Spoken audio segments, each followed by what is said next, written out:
Coucou Salut, Audrey, ça va? ça va bien et toi? Oui, On est déjà morte de rire. voilà, ouais, c'est les retrouvailles de la semaine qui font toujours plaisir. Mhm. Et oui, j'avais rappelé ça à un précédent épisode il y a quelque temps, mais je pense que c'est bien de le rappeler régulièrement le principe de ce podcast. Oui, rappelons donc le principe du podcast, Audrey. C'est tout simplement des conversations entre copines.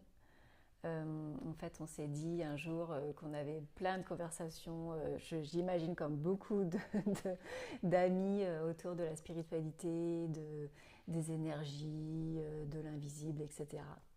Et puis on s'est dit que c'était trop intéressant ce qu'on partageait, Et que en toute c'était trop modestie. dommage de le garder juste pour nous et Et qu'il fallait donc qu'on voilà, on s'est dit on partage allait ça. faire un podcast et on s'est lancé.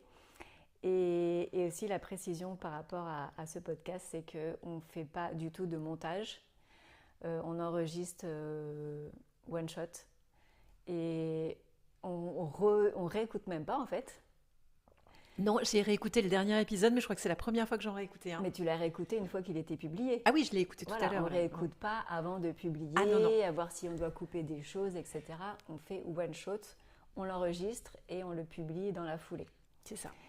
Donc voilà, s'il y a peut-être des des longueurs, des répétitions, c'est normal, parce qu'il n'y a vraiment aucun montage, C'est sans filtre en c'est fait. sans filtre. Et c'est pour ça qu'on s'est lancé dedans en faisant comme ça, parce que ça ne nous intéresse pas de faire de montage, on n'a pas de connaissances là-dedans, enfin j'imagine que c'est pas très compliqué, On l'aurait jamais fait sinon. mais c'était pas ce qui nous faisait envie en fait, Mm. mais on avait envie de faire un podcast, mais le plus simplement possible, et donc on l'a fait. Voilà, on l'a fait sans chichi et c'est le 9e épisode aujourd'hui, donc Voilà. on est Et assez je fiers. partage ça parce que il y a plein, autre que le podcast en fait, il y a plein de choses qu'on se bloque dans la vie parce que c'est trop compliqué, il faut faire ci, il faut faire ça.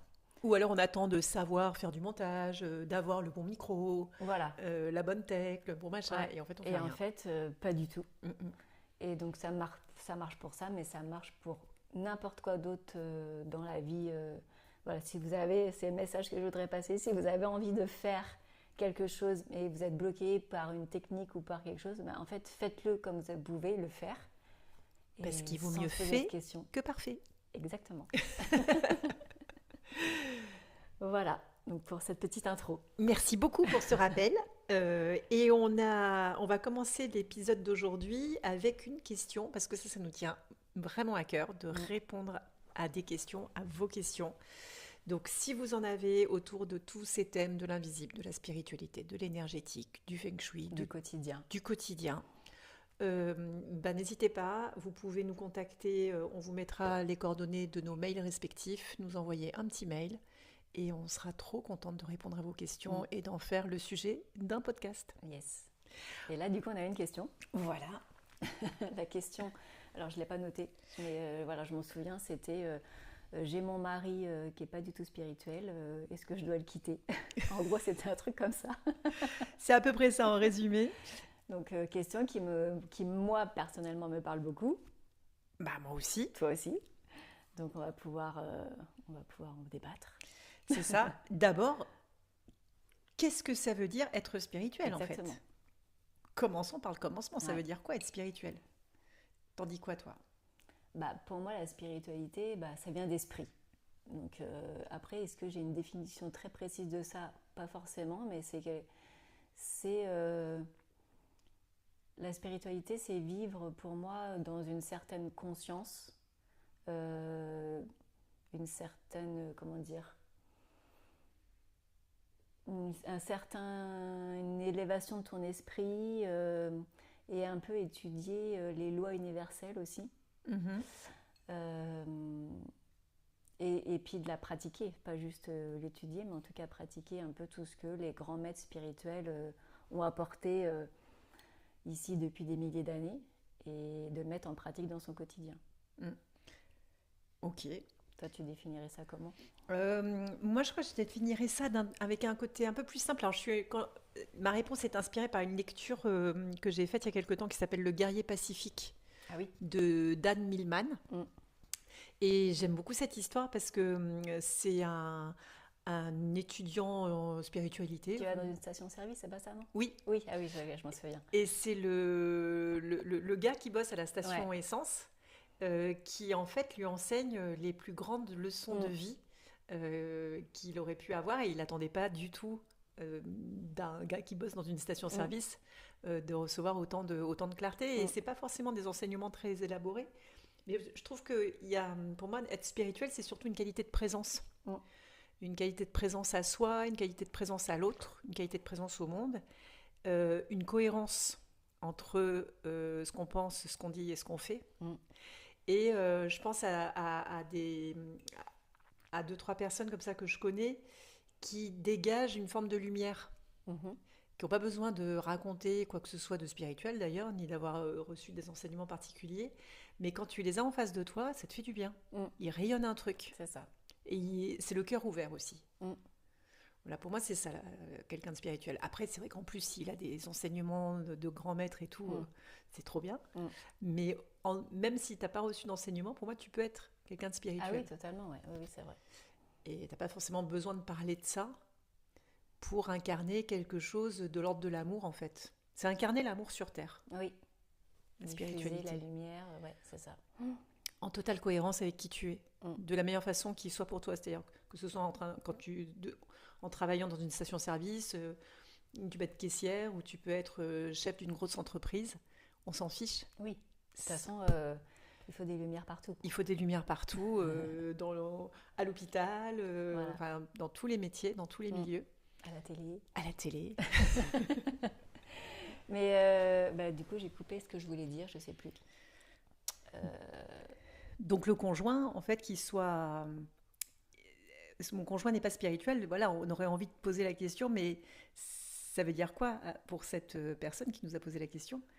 À- Pourquoi tu dis que ton conjoint n'est pas spirituel? À quel endroit ça te heurte dans ton quotidien? oui, parce que oui, quand tu disais, en fait, c'est pas forcément dans des enseignements, mais c'est dans sa façon d'être, je pense. Et tu peux ne pas te dire spirituel et pas t'intéresser à des choses entre guillemets dites spirituelles et pourtant rayonner une joie, plein d'amour, etc. Et en fait, la vie spirituelle, elle est à l'intérieur, personne ne peut le voir. Hmm, c'est ça. Personne ne peut savoir si tu es spirituel ou pas parce que c'est uniquement, oui voilà, c'est ça que je voulais dire, c'est pour moi la spiritualité, c'est être à l'écoute de son maître intérieur. Ah oui, le maître intérieur. Voilà. Parlons-en du maître Pardon, intérieur. voilà, le maître intérieur. C'est vraiment ça. C'est et ça se voit pas. Donc, comment on peut dire que son conjoint est spirituel ou pas? Bah, en fait, on ne peut pas le savoir. Évidemment, on peut avoir des conversations avec lui sur des enseignements spirituels et lui, ça lui parle pas du tout. Mhm, Mais ça ne veut pas pour autant dire qu'il s'écoute pas. mhm. Et même si on se rend compte qu'il ne s'écoute pas ou voilà, qu'il est dans un travail qui n'est pas forcément spirituel, dit spirituel, etc. Mais comme je dis, il faut des lumières partout, quoi qu'il arrive. Mais même si c'est pas ça, en fait, bah, c'est chacun son chemin. Il n'y a pas de... si Jean-Jacques il a besoin de vivre les 45 premières années de sa vie euh, en n'étant pas conscient de ce qui se passe à l'intérieur de lui, bah, c'est parce qu'il a besoin de passer cette expérience. Et si toi, tu vois, tu t'es avec ton mari, tu as 30 ans, lui, il a 30 ans aussi, et en fait, bah, c'est que dans 15 ans qu'il va s'éveiller spirituellement, bah, c'est son chemin. Et il a besoin de passer par là, de passer par toutes les expériences qu'il va vivre pour arriver à s'éveiller ou pas, hein, parce que des fois tu peux passer toute ta vie, mais c'est son chemin et ce chemin-là fait peut-être que d'autres personnes, grâce à lui, s'éveillent en fait. Exactement. On ne peut pas savoir, de toute façon. Oui. On n'a pas le recul Faut nécessaire. pas essayer de se dire changer. Bah non, mais là, regarde, tu penses pas comme il faut, tu fais pas ci, machin et tout. Bah en fait, t'en sais rien. Là où ça peut être compliqué, à mon avis, par rapport à mon expérience, c'est quand tu partages ton quotidien avec quelqu'un qui n'est pas dans la même vibration que toi. Oui.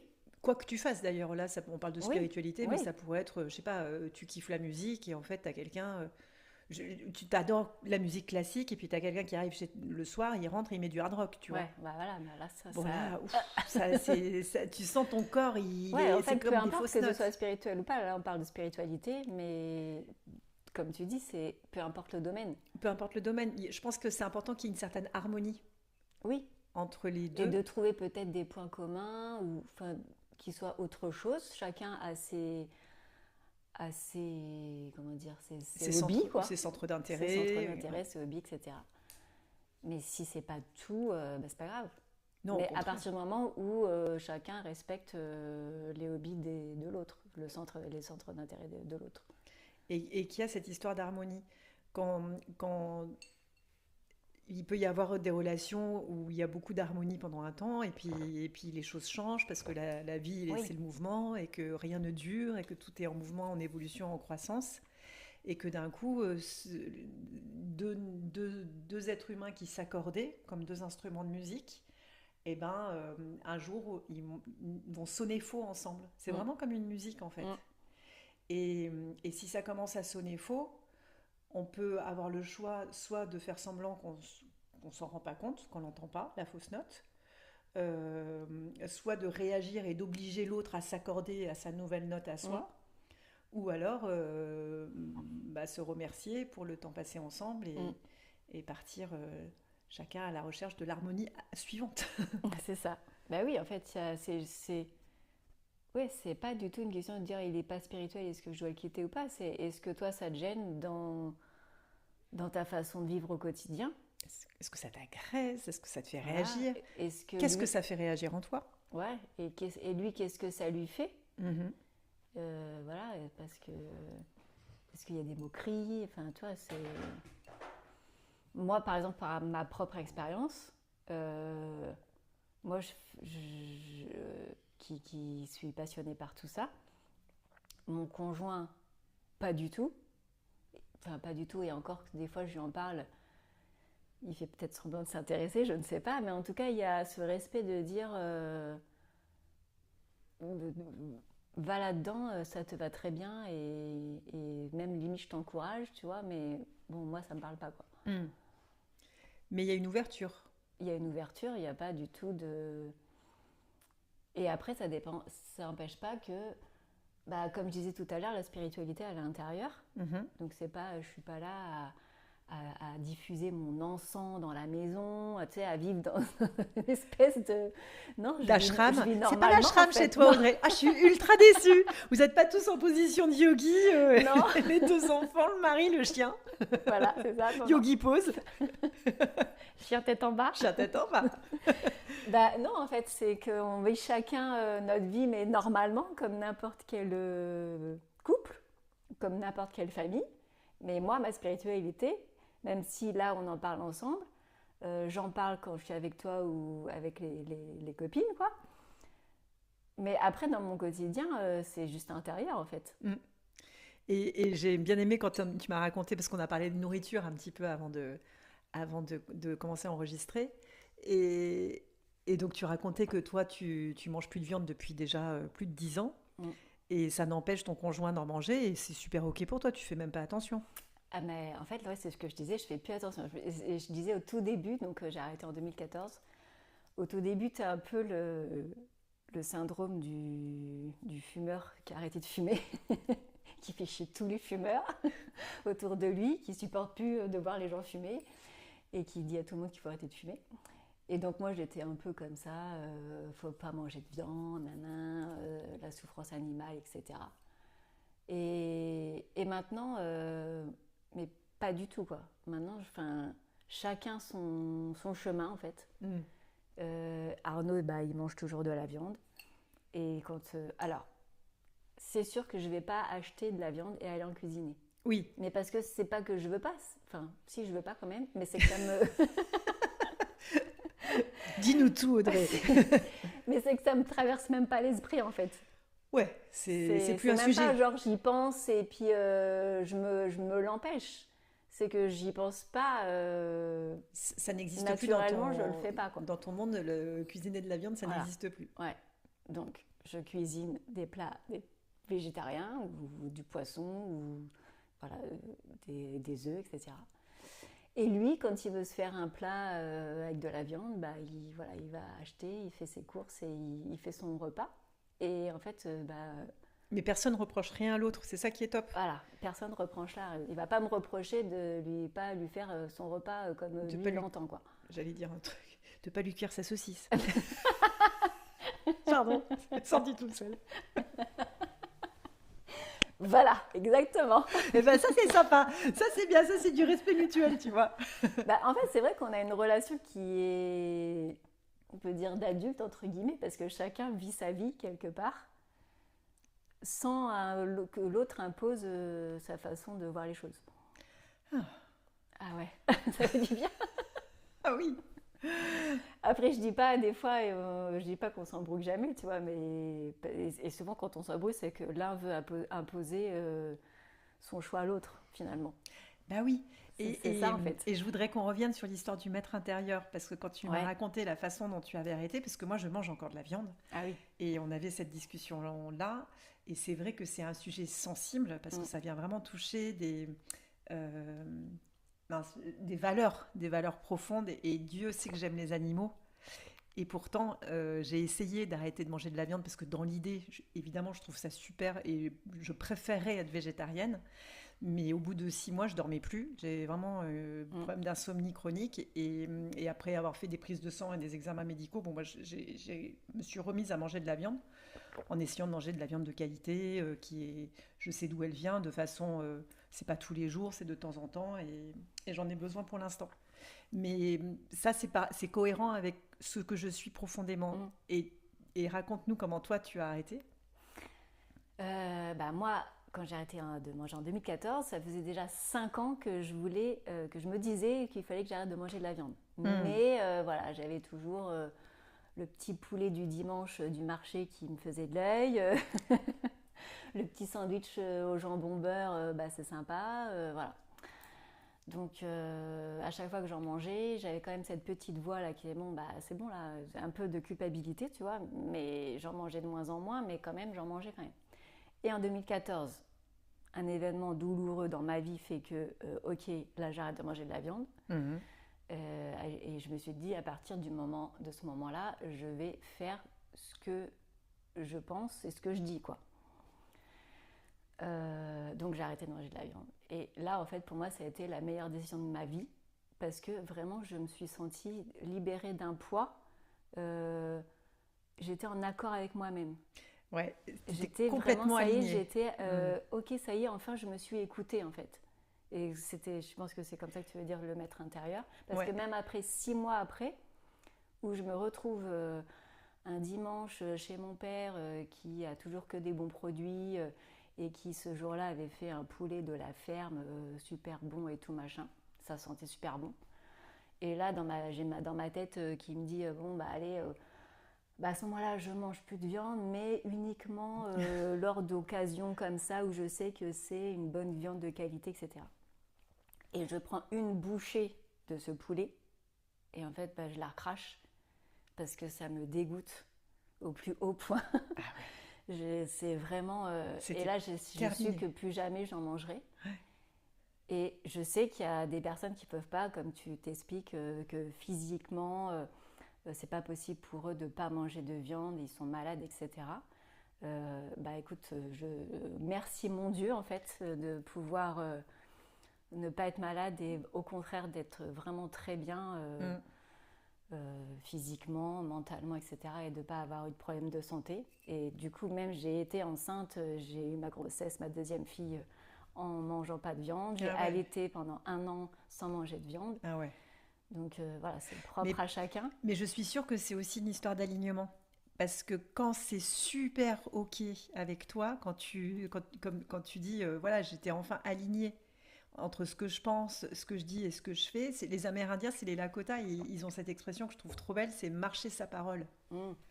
Et quand tu marches ta parole, t'es en santé. Mais la marcher sa parole, c'est propre à chacun.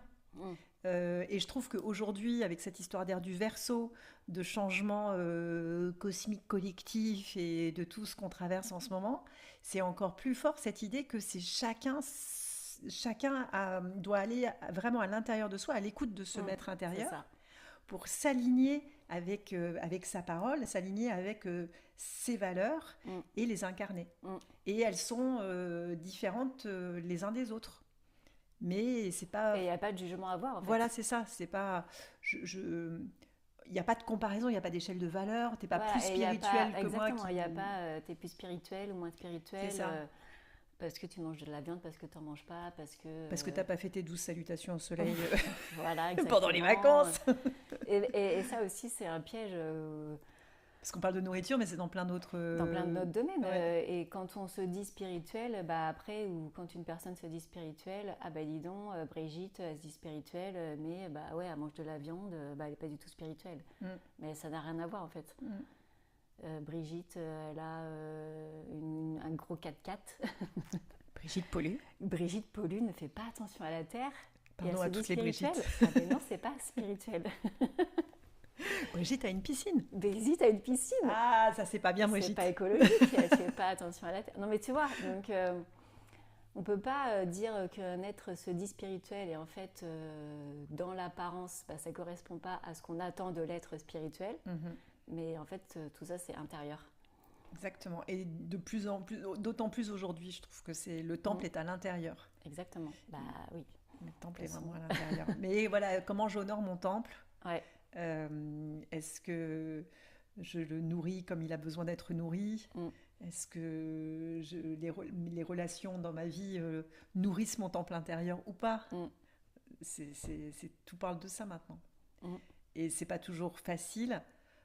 Peut-être qu'il est là le plus grand défi, c'est d'observer dans son quotidien, d'avoir suffisamment de présence à soi pour sentir ah ouais, là c'est pas ok pour moi en fait, ça me fait pas du bien. Que ce soit dans une relation, quand tu manges un truc. Bah, Enfin. c'est vraiment cette écoute de maître intérieur quoi. Bah oui, mais comment on fait pour l'écouter le maître intérieur, Audrey? Et bah ça c'est comme, je crois qu'on en a parlé sur les pensées, mais c'est vraiment ce travail au quotidien pour s'entraîner. C'est ces petits trucs là qu'on a qui durent une seconde parce que le maître intérieur lui il va pas se justifier. Tu as juste une parole, genre prends ton parapluie, point. Il fait beau dehors, comment ça je prends mon parapluie? Mais non il fait beau, je vais pas m'encombrer avec ça. Oui, parce qu'il n'est pas toujours, il n'est pas que là pour dire des grandes phrases philosophiques. Il peut être Bah très non. pratico-pratique. Prends ton parapluie, va par là, fais ci, fais ça, enfin voilà. Et en fait, ça va être d'être à l'écoute, enfin d'être attentionné à toutes ces petites phrases-là qu'on se dit après coup. Ah mais oui, je me l'étais dit. Mais je me l'avais dit. Ah mais oui, je l'avais dit. Voilà. Mais ce que je trouve super dur, parce que comme cette petite voix, elle est toujours en premier. Elle vient toujours Elle avant. vient en premier, mais elle dure une seconde. Elle est hyper fugace. Voilà, c'est point, tu fais ça, point. Parce... Ouais, t'as pas écouté, tant pis pour toi. Voilà. Tu vois, pour reprendre l'exemple de la nourriture. Mm. Par exemple, je te dis, j'ai le sentiment qu'aujourd'hui, j'ai encore besoin de manger de la viande. Mais en fait, je me dis, comment être sûr que c'est mon maître intérieur qui m'envoie cette impulsion et que c'est pas mon personnage qui est dans la croyance que si je mange pas de viande, je vais plus dormir. Et ça, en fait, je pense qu'à un moment donné, on ne peut pas savoir, qu'il faut arrêter de se poser cette question-là qui est contre-productive parce que de toute façon, ça change rien. À partir du moment où tu te la poses, en fait, c'est que c'est ton mental, quoi. Parce que normalement, tu te poses pas de questions. Tu sais. Et ben ça c'est un point fondamental qu'il faut rappeler. Merci pour cette vérité. Bah oui. Si tu te poses la question, c'est que c'est ton mental qui est là. Oui, mais non, mais attends, mais s'il fait ça, mais est-ce que c'est si? Bah non. Là, c'est ton personnage qui blablate. Comment tu dis, ton coloc là? Ton coloc, ça c'est dans le super bouquin que je suis en train de lire, L'âme délivrée là, de Michael Singer.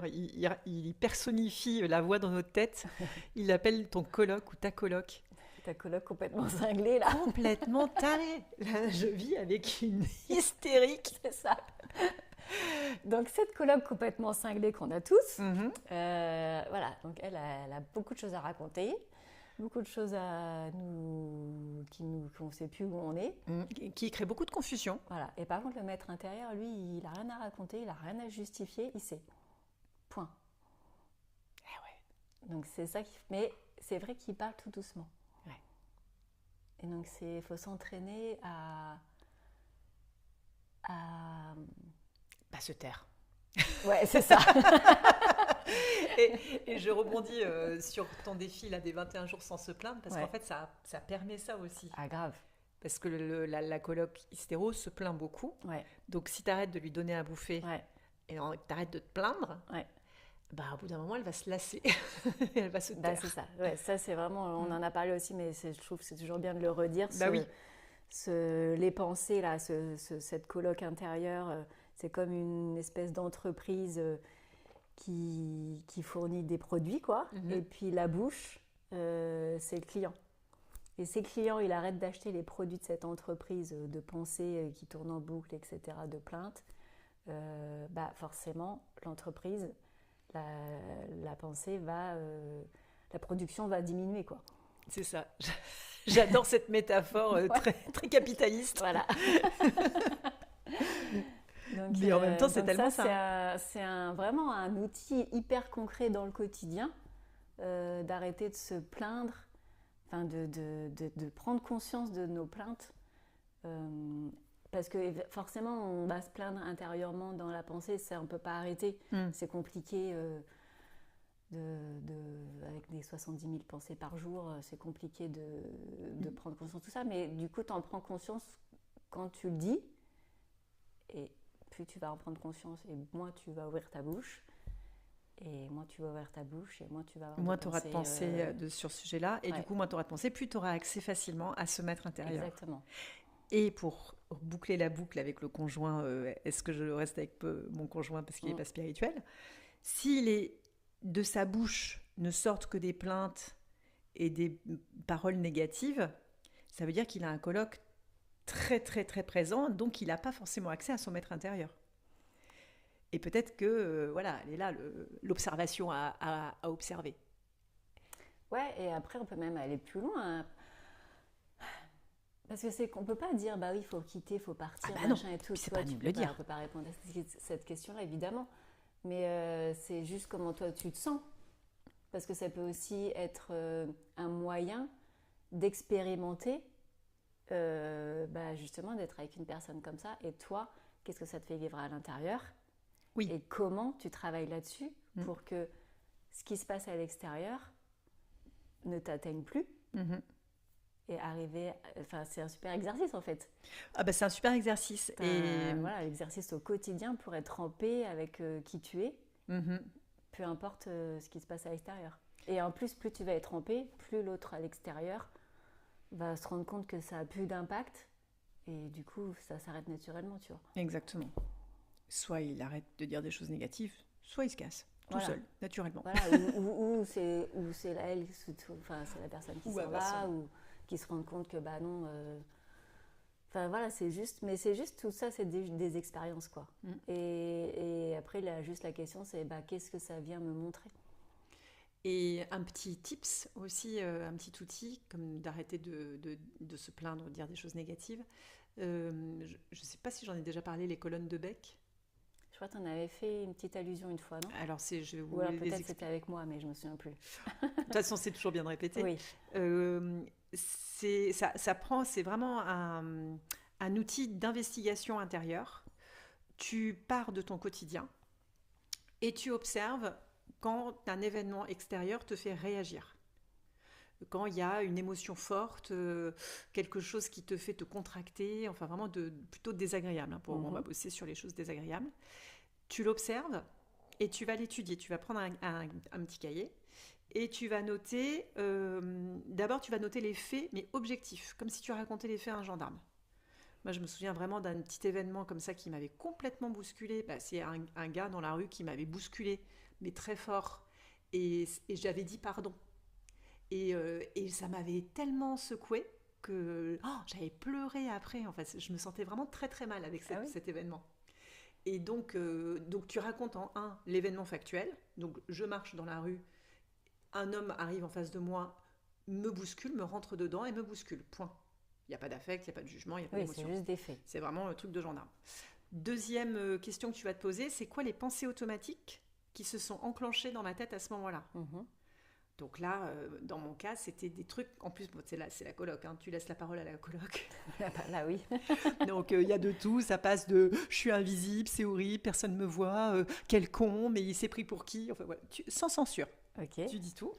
Ensuite, la troisième observation, c'est au niveau du corps physique. C'est où dans mon corps, cette réaction? Ça me noue le plexus, ça me serre la gorge, qu'est-ce qui se passe dans mon corps? Ensuite, c'est l'émotion. Et là, on va vraiment aller voir les émotions primaires, qui sont, il y en a 6, il y a la peur, la colère, la tristesse, la joie, la surprise et le dégoût. Donc laquelle de ces 6 émotions, il peut y en avoir plusieurs, c'est manifesté à ce moment-là. Ensuite, tu vas aller dans le sentiment. Le sentiment, c'est une émotion sur lequel tu as raconté une histoire. Donc par exemple, la trahison, c'est un sentiment. L'abandon, c'est un sentiment. Je me suis sentie invisible. Je me suis sentie comme ci, comme ça. Le sentiment. Ensuite, tu vas aller observer quelle est l'action que tu as fait après cet événement. Donc tu peux n'avoir rien fait parce que tu t'es figé. Ou, tu vois, j'aurais pu par exemple me retourner et insulter le mec. Là, je me suis excusée. Donc tu remarques l'action que tu as fait. Et tu observes, le dernier point, c'est parfois le plus difficile et parfois on n'a pas toujours la réponse, mais c'est intéressant parce qu'au bout d'un moment, vous allez vous rendre compte que en fait, ce dernier point, c'est souvent le même qui se répète à chaque fois que tu es bousculé. En fait, il s'agit d'un besoin fondamental qui n'est pas nourri. Et du coup, ça vient te chercher à cet endroit-là. Et je me suis vite rendu compte en faisant ce petit exercice, et je n'en avais pas du tout conscience avant, qu'un des besoins fondamentaux qui n'avait pas été nourri, en tout cas voilà, que je n'avais pas perçu comme bien comblé, c'était le respect de mes limites, de mes limites extérieures. Et donc effectivement, quelqu'un qui me bouscule dans la rue, pour moi c'était il avait percuté, il n'avait pas vu mes limites, et ça venait chercher ce besoin-là. Et après, évidemment, comme on est des grandes personnes, on ne va plus avoir besoin de quelqu'un d'extérieur à soi pour nourrir ce besoin. Une fois qu'on en a conscience, ça veut dire qu'il y a une part de moi qui a besoin de s'apporter le respect dont elle a besoin. Donc c'est vraiment un espèce de process d'observation, d'investigation et d'auto-guérison que je trouve super puissant. Les colonnes de Beck. Les colonnes de Beck. Beck était un psychologue américain, c'est un des pères des TCC, thérapie comportementale et cognitive, de l'Ouest américain. Là, il était à pas Palo Santo, à Palo Alto. Je ne sais pas s'il mettait du Palo Santo dans son bureau. Mais... Ok, cool. Voilà. Ouais, hyper intéressant. Donc, voilà pour cette question. Merci beaucoup en tout cas pour l'avoir posée. Et voilà, si vous avez des questions, comme tu disais au tout début, n'hésitez pas à nous envoyer des messages. Voilà. Ou même en commentaire. Et voilà, on sera ravis d'y répondre. Exactement. Et puis... j'espère qu'on a répondu un peu à la question. On est parti un peu dans tous les sens, mais... Ah, mais c'est un vaste sujet, hein. C'est un vaste sujet qui recoupe du coup plusieurs plans différents. Mais vous nous direz si on a répondu à la question. Ça marche. Et merci beaucoup et puis à la prochaine. À la prochaine Audrey. Bisous. Ciao.